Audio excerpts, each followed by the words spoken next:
right, welcome back to the sixth installment, I think, of the Around the Father's Table podcast. We appreciate everybody that tuned in and watched the marriage and then the parenting videos. That it was just me and Aaron, but we got Cole back off the honeymoon, off his marriage. What was your favorite part about your honeymoon? Not being at work. That was nothing to complain about by any means. It was very nice, very relaxing. I told Haven kind of by the end of it, I almost felt a little bit guilty because we literally did nothing. Yep. I mean, nothing more than laying in a beach chair and eating shrimp tacos or waiting shrimp tacos and pizza all week long. I mean, that's the extent of what we did. You know, that's a vacation though. Yeah. People don't vacation. Yeah. They go and they are so exhausted by the end of the day from doing everything. But I think that's kind of, like at work, you stay so wound up all the time, and like when you get to vacation, you're like, you still feel like you need to be going, and it takes a while to actually chill out a little bit and just not worry about it. Well, especially when you have kids like me and you do. You got to be always looking, making sure they're not destroying public property like they do at home and eating sand. Well, it gives them fiber. But I remember the first time we took both of the kids, still was barely crawling. We took them to the beach for the first time, and that was miserable. I mean, they enjoyed it, they loved it, but I was wore out. Mm-hmm. Yeah. And but yeah, y'all went all-inclusive resort, didn't you? Yeah, we went to a Sandals resort, so it was nice. I mean, they pretty much had it taken care of for us from the time we got off the plane to the time we got back on the plane. Yep. It was very, especially with it being my first time flying and her first time flying, and us both flying international, for our first flight. It was there was a lot of built up stress. I was pre-nervous on Friday of the rehearsal dinner for the flight on Sunday. Yeah, the wedding wasn't nothing. Yeah, I was just worried about the flight. Yeah, I was worried about the flight. I was. I mean, I think we both were. We were both like, on edge, wound up yelling at each other some more than we should have, but we were both just on edge for the whole, flight and all that stuff. But it all wound up good. We are Jamaica is heavy on our heart though, and in our prayers with all the current events that are going on with them. So we hope everyone down there is safe and no lives are harmed for sure. Yep, absolutely. Well, like me and Aaron hinted to last week or last session, we're going to start jumping into the end times. I know it's a very, very popular subject right now. I've done 3 studies since I've been at East Heflin. I've done 2 with the youth. No, hang on. Let me back up. I've done 1 with the youth and 2 with the adults on the end times. But the way we're going to do it is we're going to start tonight. We're going to start with the the signs, what's leading up to it, and then we're going to jump into the rapture. Then we're going to jump into the tribulation. Then we're going to jump into the millennial reign, the battle of Armageddon, the great white throne judgment, and then finally eternity as best we can. But Cole, you kind of sort of outlined this one, so maybe I don't know. We'll see how it goes. Go ahead and get us going here. And before, I think it's super, super important for people to understand is eschatological views have been debated for centuries, but it's not the gospel. Right, it's not. People get so churches divide over end time prophecy views and this and that and the third, but it's not the gospel. Right. Yeah. But people treat it as such. Yeah. If me and you disagree, that's okay. Yeah. If me and you disagree about how Jesus came and went to the cross, that's not okay. That's not good. Right. That's not okay. Yeah. You have to get that right. Yep. Yes. But we can debate about it, and it's super fun to talk about and interesting, and the stuff that's in the book of the Revelation is just mind-boggling in and of itself. Yep. But like you said, get the stuff you got to get right, we'll spend all our we'll spend time talking about the rest of it as we go. Yeah, people may watch this episode and be like, "Hey, that's wrong. I don't agree with what you just said." Yeah, and it's like, okay, that's good. Yeah, good. Okay. You have tell that. me why you think that, and I'll tell you why I think that. Yeah. But if we sit here and say, yeah, Jesus was, a hippie that was a good prophecy, a good, storyteller, and no, that's a primary issue. Yeah. Yeah. So just for the people watching that, may disagree. Yep. Yeah. I think it's super important to lay that out. Here's the thing with end times. We take our Bible literal. Not trying to jump ahead, but, I believe the beast that say is going to come out of the ground are going to come out of the ground. I don't think that's a figurative sight. I think that's a literal sight. But at the end of the day, we don't know. Yeah. The only person who saw it was John the Revelator, and he wrote about it in his interpretation. And like you said, it's not gospel. Yep. So I like talking end times. Mm-hmm. Yep. It's interesting stuff. Yep. I do too.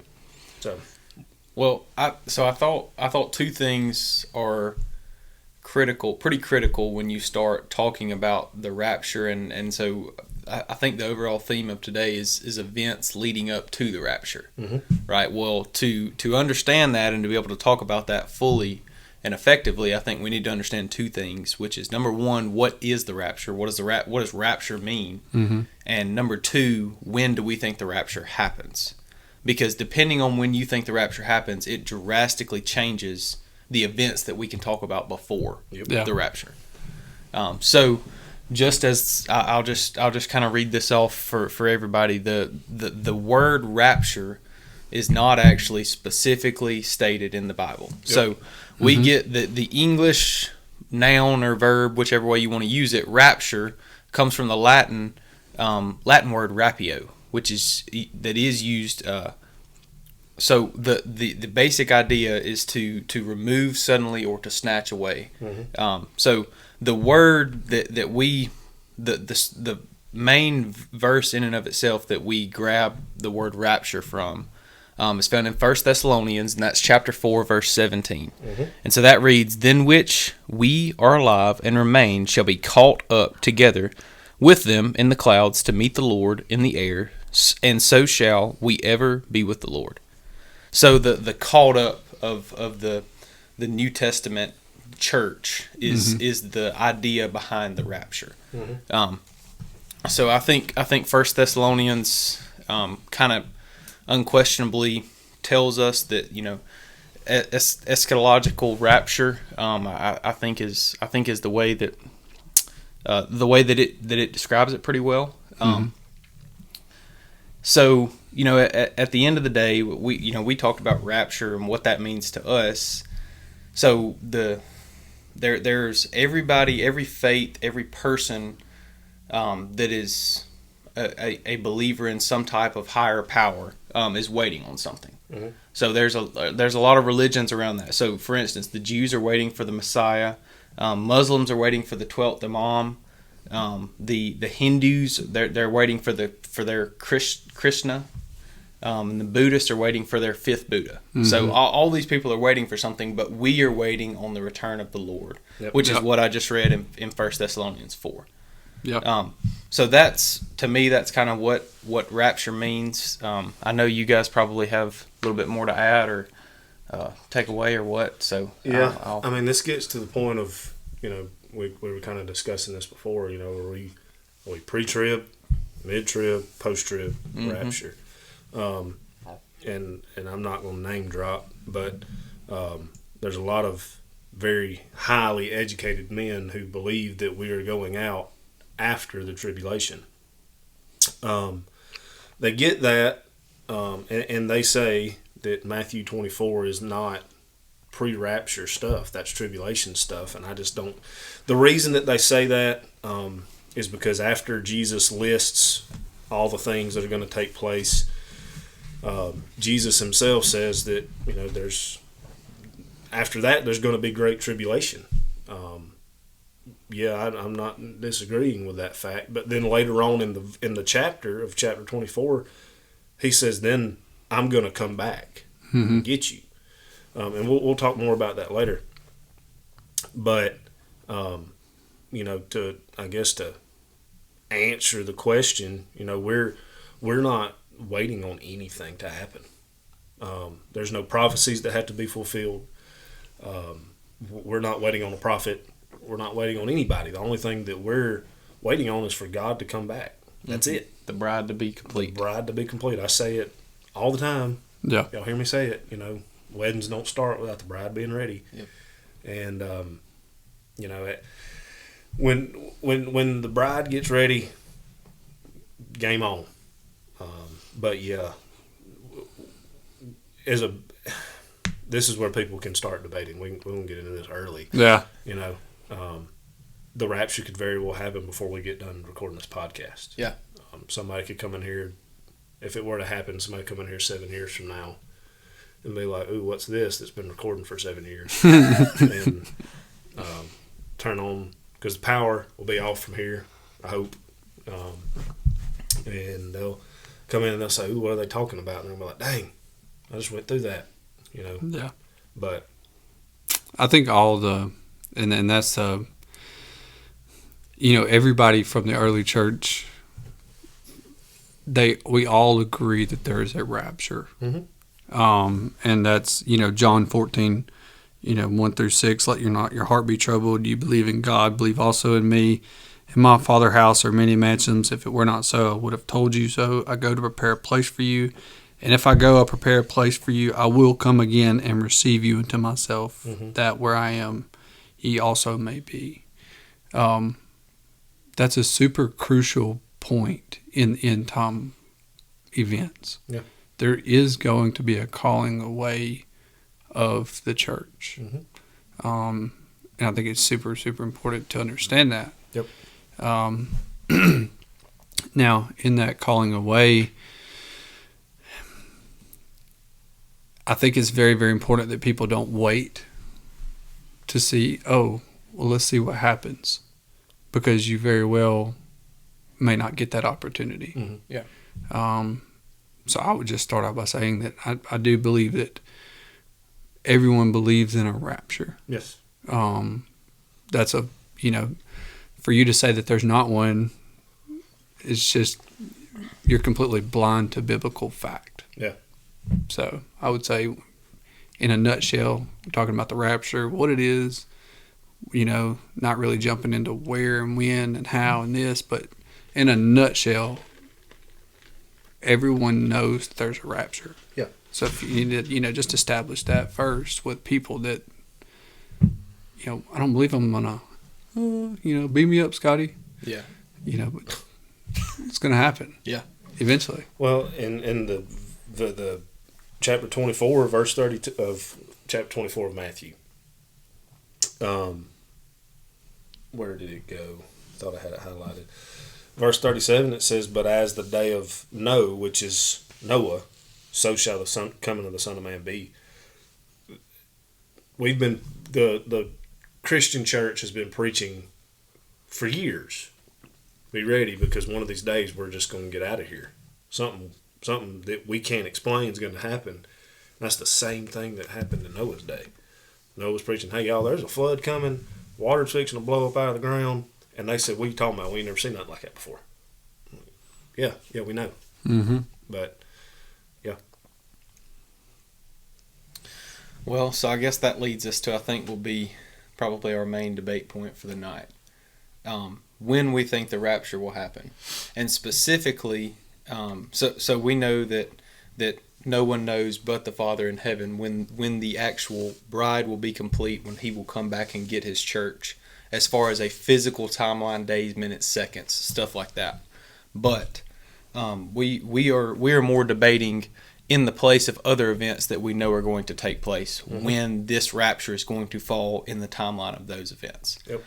And so the phrases get thrown out: pre-trib, mid-trib, post-trib, whatever you believe. And so what that means is there's a coming tribulation period that's laid out pretty well in the book of the Revelation, that I don't think I don't think we have time here today to dig into everything that's going to happen throughout that. But the theories and the thoughts around this are based around when does the rapture happen in reference to that 7-year period. Mm-hmm. So the pre-tribulation theory is that the rapture happens and then that ushers in the tribulation era, where God ultimately pours out his wrath on the people for rebelling against him and causing that separation. So pre-tribulation, mid-tribulation is there's a 3.5-year mark of the tribulation where things shift between the different ways God's pouring out his wrath, and there's a lot of stuff going on with the temple and the Antichrist and all of that stuff together. But there are theories there that people believe that halfway through the rapture, that's when the church will be called up. Yep. And then there are I think the last main rational theories, I guess, that you could actually see a point in, is the post-tribulation. So God's going to pour out 7 years of his wrath on his people. All the events that are said to take place in the book of the Revelation come true, and then God will come call his church home. Yep. So I don't know, would y'all want me to start, or y'all want who wants to go first? I'll say this first. Where do we get the 7 years from? Where does that come from? And that comes from in Daniel 9:24 through 27. It basically outlines this prophecy of the 70 weeks or sevens, which is often interpreted as 70 periods of 7 years. Mm-hmm. The 70th week, according to most interpretations, is the final 7-year period leading up to the return of Christ. Yeah. And that's sort of where that 7-year, that's where we get our 7 years from, is from that prophecy. And like you said, the pre, the mid, and the post. The first half is characterized as by peace, where the Antichrist confirms a covenant with Israel. It's Daniel 9:27. The second half is the great, period of the great tribulation, during which the Antichrist breaks the covenant, and desecrates the temple and persecutes God's people. Yep. So when we say, in what part of the 7-year tribulation, that's where that 7 years is told, and that's how we know it's 7 years. Yeah. And there's a bunch of other stuff into that about the first 69 weeks and all of that. But yeah, and I'll say this too. A massive portion of what we're talking about here tonight, if we don't specifically name a verse or a chapter, it's the book of the Revelation, Matthew 24, and Daniel. Yeah. I mean, most that takes up the most of your prophecy about what we're talking about in the here and now. Yeah. So if we don't mention it before, that's where we're basing this off of. If you want to catch up with us. Well, I'm gonna come out of 2 Timothy. Yeah. So, 2 Timothy chapter number 3. The first 5 verses, Paul tells him, says, "This know also that in the last days perilous times shall come." And that word perilous just simply means furious or fierce, hard to take. And when Paul's writing, he says there's going to be some signs in the last times that will allow us to know that not that Jesus is coming back tomorrow, but that his return is certainly close. We can look around and see the world, and you may be watching and say, "Well, I don't see the world the same way y'all do."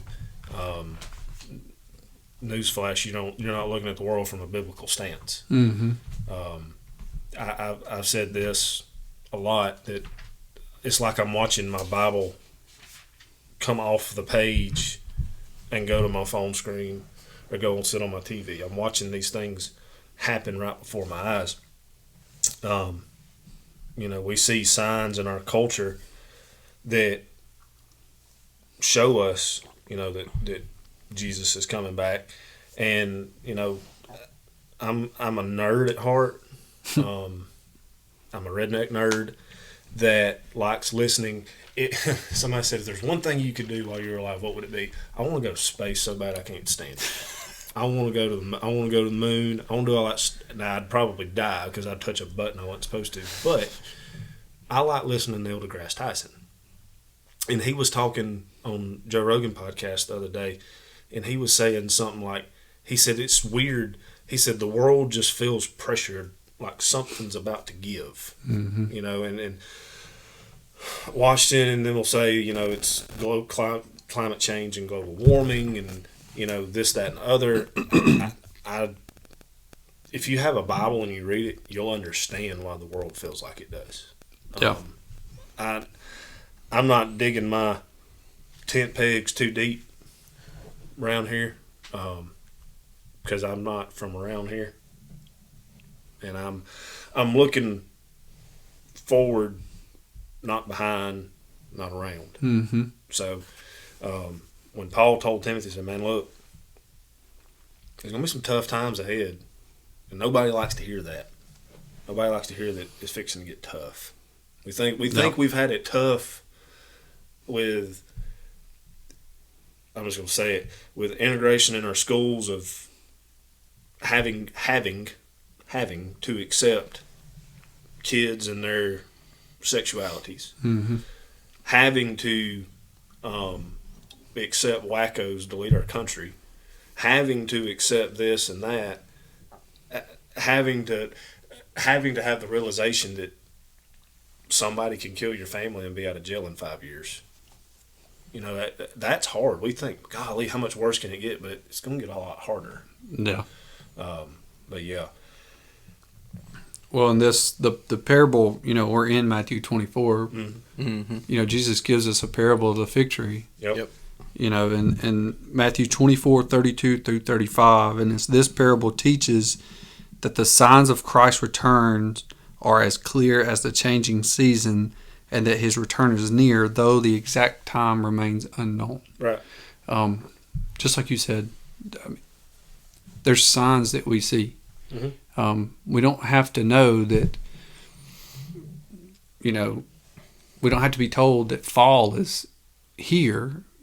We just know that the leaves are changing colors. It's getting a little bit cold. We all have long sleeves on now. That raininess is coming in. We know that fall is approaching because of the signs.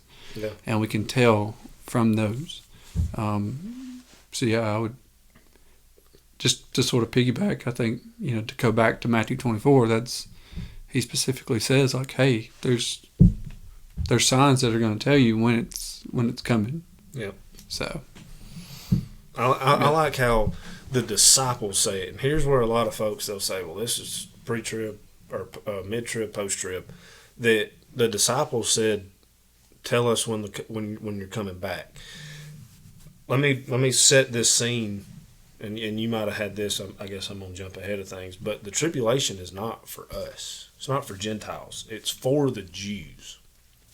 And they say because the disciples are Jews, and they're saying, tell us when you're coming back, that automatically leads Matthew 24 to say that this is a post-trib or a mid-trib rapture. And I just don't get that. But I like Jesus starts talking. He says in verse 5 that for many shall come in my name, saying, I am Christ, and shall deceive many. Let's just stop right there. That's No. There's a lot of preachers out there that think they're God. Mm-hmm. I'll call him out, and people can say, "Oh, he just missed." Do you never mispronounce in the pulpit? You don't say "I am God" the way he did, and not mean it. When Stephen Furtick got up and said that, I immediately quit listening to anything to have to do with him. Anything, even great motivational speaker. I'm not saying that I sat there and took notes on the man, but I listened to some stuff that he said. Didn't necessarily take it to heart, but man, you get up and say some wacko stuff like that, and he's just one of many that have said it. He's just on a bigger platform. yeah. And then verse 6, shall hear wars and rumors of wars. We're there. I mean, Yep. I had this, and I've got it in notes, but I want to update it. You know, now to be considered a war, a conflict. there has to have at least 5 casualties. And right now, in the Middle East and North Africa, there's more than 45 armed conflicts. In Africa, there's more than 35. In Asia, there's more than 21. In Europe, there's 7. In Latin America, there's 6. They're everywhere. Mm-hmm. I'm glad that we live in the U.S. and we have enemies on every side of us. Let's don't get that wrong. But there's war everywhere. And one part of your note, I guess we can jump into this, is, and everybody is waiting on World War III just to blast off. Yeah, we're one loose cannon away. We're one wrong email sent that shouldn't have been sent from blasting it off. Yep. And there's a lot of people that think that World War III is going to wait to be the Battle of Armageddon. I don't see that. And the reason why, I guess we'll give a little Easter egg, that it's the world against Israel. That's not a world war. World war is the world divided against one another. Mm-hmm. And I don't see the Battle of Armageddon being that. So. Yeah, there's some other stuff mentioned in Matthew 24. Some stuff that should sound familiar. Pestilences is in a massive disease. I think each and every one of us have a word or an acronym that came right to mind immediately talking about that. The increased natural disasters is going to be something that's coming. Like we just mentioned, I mean, our hearts are with Jamaica right now because they're getting hit by probably I think from what I read, this storm is expected to have the highest winds ever documented. Yeah. Sustained winds of over 200 miles an hour. Yeah. I seen something on TikTok a while back that this guy, that's stupid. Do I believe in this? No. It was one of them accounts. He said he's a time traveler from 2031, saying that in 2020, in fall of 2025, the world will experience the first Category 6 hurricane. And they're saying that this could become a new category on its own. Because if it matches the increments and goes up above a Category 5, they're going to reclassify, make a new classification of hurricanes. It's weird. I like how it says that there'll be earthquakes in diverse places. How many underwater earthquakes have happened in 2025?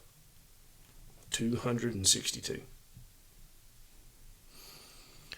It's all birth pains as we hear it described in the Bible. It's just a taste of what's to come, for sure. Mm-hmm. So I think that's a good pathway of getting ready to talk about where we think that the rapture falls within all of this tribulation and trials tribulation that we're about to see. Mm-hmm. So I'll jump in. My personal belief is that the church is the body of the church is raptured out before the tribulation begins. Yep. And that ushers in that singular event begins that 7-year trial period that's mentioned in as Daniel's 70th week. Mm-hmm. Yep. So I've got a few reasons that I think that is. The first reason is when the tribulation is being laid out by John in the Revelation, that kind of begins in Revelation 6, and it really ushers all the way through 18. But in that description, we see no mention of the church. None. There's this distinction between the whole New Testament, between the church and not the church, the church and not the church, the church and not the church. Yep. And then immediately at that point, when that is began to being described, that goes away. Mm-hmm. That distinction, that separation goes away. Right? As Paul talks about in 1 Corinthians, that we are separate, right? Mm-hmm. That separation vanishes. Yeah. So that to me is a hint that that the church, if there's no separation between the church and the other people, then there is no church. Right. So the other thing that I kind of take issue with is that I think that the rapture in and of itself, the tribulation in and of itself is God pouring out his wrath on the people for rebelling against him. Mm-hmm.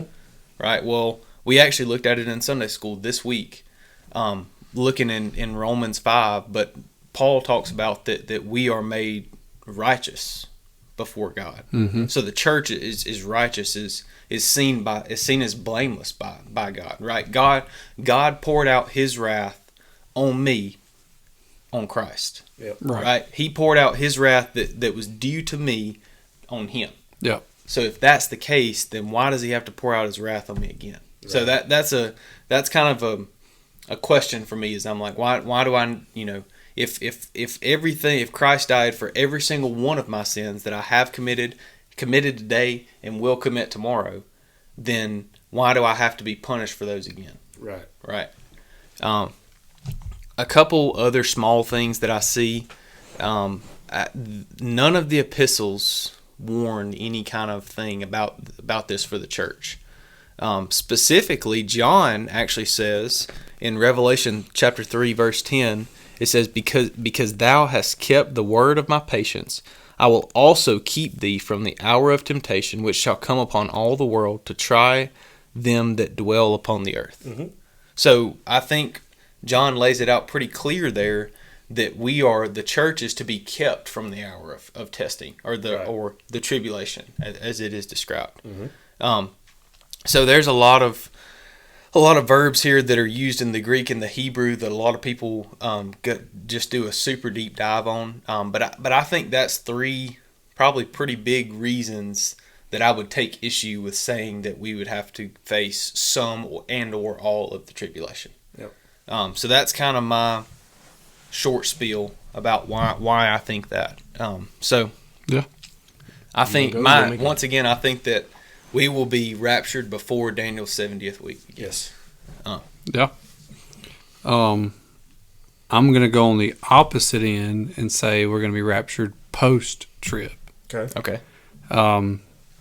Just specifically because up until around the 19th century, you didn't see a dividing of the rapture with the second coming of Christ. Okay.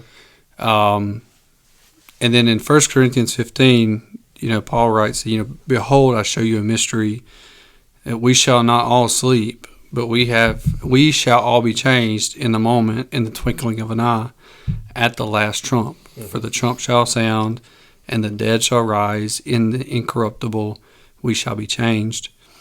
The general idea of separating the two is what I've struggled with, because there's only been mention of the first coming of Christ, which we know he did, and then the second coming of Christ. And like I said, up until I want to say it was the modern pre-tribulation rapture, if you didn't emerge until the 19th century, were roots in the teachings of John Derby, a British preacher, a key figure in the Plymouth Brethren movement. Darby's teaching was later publicized and popular by the Schofield Reference Bible in the 20th century. Darby's view posted that the church would be caught up before the tribulation period, thus sparing the faithful from the judgment. And this concept was popularized in the early 20th century with the rise of dispensationalism. Mm-hmm. And in that, so from a historical view and scripture perspective, the idea of the rapture, as commonly understood today, is relatively modern and tied to a specific theological system like dispensationalism. Church history includes early church writings in the Reformation and focuses more on a final visible return of Christ at the end of the age, when the dead would be raised and the faithful would gather to him. I would say basically, in a nutshell, I believe that just as in the days of Noah, he's going to preserve us, just like he preserved Noah. We've been warned, and God's not going to destroy his bride. He's not going to destroy him through it.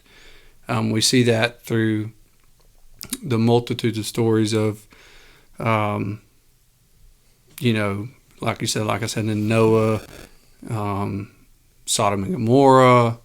He's saying, hey, look, I'm going to destroy everything. Mm-hmm. This is what I need you to do. I'm going to protect you through it. It's not that he removes us from the tribulation, but he protects us and gets us through the tribulation. Right. Is what I've come to believe.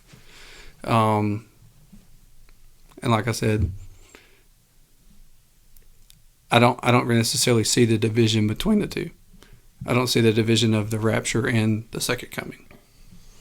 So the second coming is the division between the rapture and the second coming is the rapture is Jesus meets us halfway. He comes down on a cloud, sends on a cloud. We're called up to meet him. The second coming is when he actually comes and puts his feet on planet Earth. That's the second coming. There's a lot of folks that get that mixed up. But I guess this is where we disagree. Yeah. That's okay. Yeah, it's okay. It's going to continue. It's but okay. Noah, the picture of Noah and the rapture, it's when God looked down, he only saw Noah's family that was just and righteous. When God looks down the minute before the rapture, the ones he's going to see are the just and the righteous, are the Christians, the ones who've been saved. And to call us out of there is to protect us. Because and we'll get deeper into it, but when you start reading in the book of Revelation, no man's safe. Mm-hmm. Because they run into the rocks, into the hills, and cry out for the rocks to fall on them. So there's no man that's safe. But 2 Thessalonians chapter number here's we've had this side, we've had that side. We're in the middle here. Let no man deceive you by any means, for that day shall not come. It's talking about the rapture, the calling out of the church, except there be a falling away first. We're seeing that. I know there's some churches out there, and so people don't misunderstand me. I'm not saying that I'm not for church growth, but the church is going to be getting smaller before the rapture takes place. Because there's going to be a falling away. I think that COVID could have been a catalyst for that, because so many people have relied on live stream church and stuff like that. And I see that. There's churches all over the nation who still have not recovered from COVID. Mm-hmm. And but there's going to come a falling away first. There's two things that's got to happen before the rapture takes place. There's got to be a falling away. We just read that. And then that man of sin be revealed. There's a lot of people that think the Antichrist is just going to be back in the shadows until the rapture takes place, and then he's going to step out. Well, the world don't work like that. Mm-hmm. You don't just pop up one day and say, "Hey, love me," and the whole world loves you. Yeah, you got to gain that love. I don't see anybody like that in the world today. There's a lot of folks that say it's Trump. Well, half the country, most of the world. I've ever met. I've ever seen in my life. There's a lot of folks say it's Elon. There's not a lot of people like Elon. Yeah. There's a lot of people that think it's Vladimir Putin. There's, I think, only the people in Russia like him. I haven't. Nobody has jumped out and said, "Hey," and nobody's gonna jump out and say, "Hey, I'm the Antichrist." Yeah. But nobody has jumped out on that scene yet that screams Antichrist. And I know what a lot of people are going to say. Well, when I see that happen, I'm gonna know, and then no, you're not, because God's gonna send. Where I was reading earlier, 2 Timothy chapter number 3, having a form. He's 2 Timothy chapter 3 verse 5, having a form of godliness but denying the power thereof. There's gonna be a lot of folks who act godly, but they're not. We see that. But in all my findings and all my study of the strict scriptures, where we get out of here in Revelation 4. Revelation 4, I believe it is verse number 1. I believe. Yeah, come up hither. So Revelation 4, I believe we're gone. We're out of here. So I think that'll be a good cliffhanger to hang folks on for this week. What do you think? I got a little bit more. I want to. let's cliffhang them, and then let's jump back on it. All right. So before that, we will cliffhang them. But so we have pre-trib, post-trib. So what about this mid-trib? People are like, well, what is it? Mid-tribulation raptures. Some Christians believe that the rapture will happen midpoint of Daniel's 70th week during the first 3.5, right before the Great Tribulation begins. Mm-hmm. They would argue that the church is spared the most severe portion of the tribulation based on the passages like 2 Thessalonians 2, which describes the man of sin, the Antichrist, being revealed, and Matthew 24, where Jesus talks about the Great Tribulation in the second half of the 70th week. This view has some historical support for a minority of church fathers, but is still not a widely accepted as other views. Mm-hmm. So that's sort of what a mid-tribulation, which I don't... So what that is... I don't necessarily see that, but... Yeah. They get at the end of... So just before what we consider the Great Tribulation takes off is when the mark of the beast is it's being hinted. And the end of chapter number 9, the beast that I was talking about, they come out of the earth, and the men that do not die,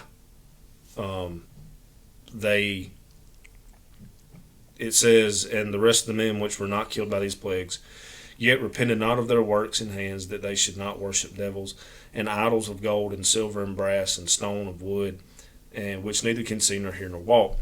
Neither they repented of their murders, nor of their sorceries, nor of their fornication, nor of their thefts. So, at the end of the tribulation, right before the Great Tribulation starts, there is a number given, the mark of the beast. Mm-hmm. And whoever doesn't take that mark, they're going to die. Yeah. And where the mid-tribulation comes from is those martyrs who die for the name of Jesus. When they die, where do they go? There's this big... Do they go to paradise like the Old Testament saints do? And we'll get into that. They're actually under the throne of God, under His protection. But we'll get on that. But so that's a good cliffhanger to leave them on. So we hope you come back the next time. We'll try to have the second episode up in a few days, maybe a week after this one airs. And we appreciate y'all hanging out with us for another one. Look forward to seeing you on the next one. Yep. All right. See y'all.